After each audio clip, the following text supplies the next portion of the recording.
Perkenalkan, nama saya Muhammad Tafsir Okta. Nama saya Arif Fitanto Oktarana Fajar. Nama saya Kianita Rizayani. Nama saya Satria Basisa. Aku Ania Silva Khairani. Perkenalkan, nama saya Deden. Kelompok 22.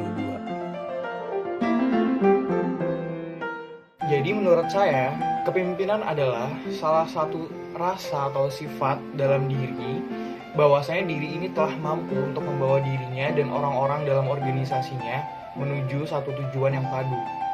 Dan orang seperti itu membutuhkan banyak sekali requirement untuk memenuhi kualifikasi seorang pemimpin, seperti bertanggung jawab, tangguh, visioner, aktif, pantang menyerah, dan lain sebagainya. Seorang pemimpin bukanlah dilahirkan, namun diciptakan. Dengan dedikasi yang tangguh dan optimisme, maka tidak menutup kemungkinan bagi setiap orang untuk menjadi pemimpin. Karena sifat kepemimpinan menurut saya adalah sifat yang wajib dikuasai oleh seluruh manusia di zaman 4.0 ini. Ada 3 cara yang saya yakini, yaitu yang pertama itu adalah ontologi. Ontologi itu artinya definisi. Jadi sebelum kita mempelajari atau menjalani kepemimpinan, kita harus tahu ontologi dari kepemimpinan itu sendiri. Ontologi itu artinya definisi. Jadi kita harus tahu dulu definisinya. Nah, lalu kalau misalkan sudah dengan ontologi, kita beralih lagi ke aksiologi. Aksiologi itu tujuan atau manfaat kita belajar kepemimpinan atau manfaat ketika kita sudah menjalani kepemimpinan itu sendiri. Misalkan 2 ini sudah, kita baru masuk ke epistemologinya. Epistemologinya itu artinya itu cara kita mempelajari kepemimpinan atau cara kita menjalani kepemimpinan itu sendiri. Oke.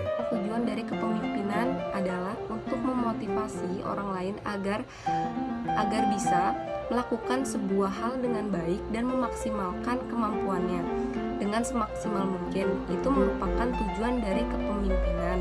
Nah, kepemimpinan ini adalah suatu proses mengarahkan kegiatan terkait sebuah organisasi atau kelompok dalam mencapai tujuan. Nah, tujuan dari kepemimpinan ini adalah yang pertama mencapai tujuan dan yang kedua untuk memotivasi orang lain. Jadi kepemimpinan itu adalah sebuah kemampuan atau kekuatan di dalam diri seorang untuk memimpin dan mempengaruhi orang lain dalam hal bekerja, di mana tujuannya adalah untuk mencapai target yang telah ditentukan.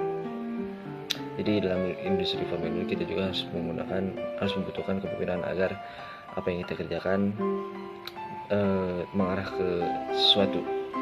Leadership merupakan kepemimpinan, jiwa kepemimpinan untuk bisa mempengaruhi orang lain untuk menuju ke tujuannya.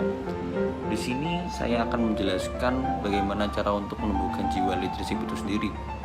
Yang pertama, kita harus percaya pada diri kita sendiri. Yang kedua, kita melakukan hal tersebut dengan passion kita. Yang ketiga, yaitu adalah kita akan selalu belajar dan selalu mengeluarkan ide-ide baru.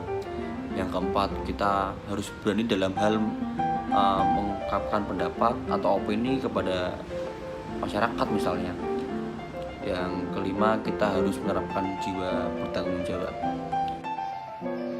Industri 4.0 adalah tahap keempat dalam revolusi industri sepanjang sejarah dunia, di mana kita tidak lagi bergantung kepada tenaga kasar, melainkan bergantung kepada teknologi dan mendigitalisasi dari yang semula tradisional menjadi serba otomatis. Industri ini tentunya disokong oleh banyak aspek, seperti cloud computing, industrial automation, kemudian ada IoT, AI, dan lain sebagainya. Sebagai manusia sendiri dan khususnya mahasiswa teknologi, sudah sewajarnya apabila kita menyesuaikan diri dengan zaman industri 4.0 ini, di mana kita harus lebih banyak bisa mengasah skill di bidang komputer dan robotika. Karena kedepannya kita tidak lagi dibutuhkan manusia sebagai tenaga kasar, melainkan manusia sebagai pemikir, perencana, dan pembawa perubahan itu sendiri. Industri 4.0 itu biasa disebut dengan smart factory. Industri jadi dari sebelum menjadi industri 4.0 itu kita punya dari dulu itu namanya industri 1.0, itu ada di zaman 1784. Lalu berkembang lagi di tahun 1870 menjadi industri 2.0. Berkembang lagi jadi industri 3.0 itu di tahun 1964.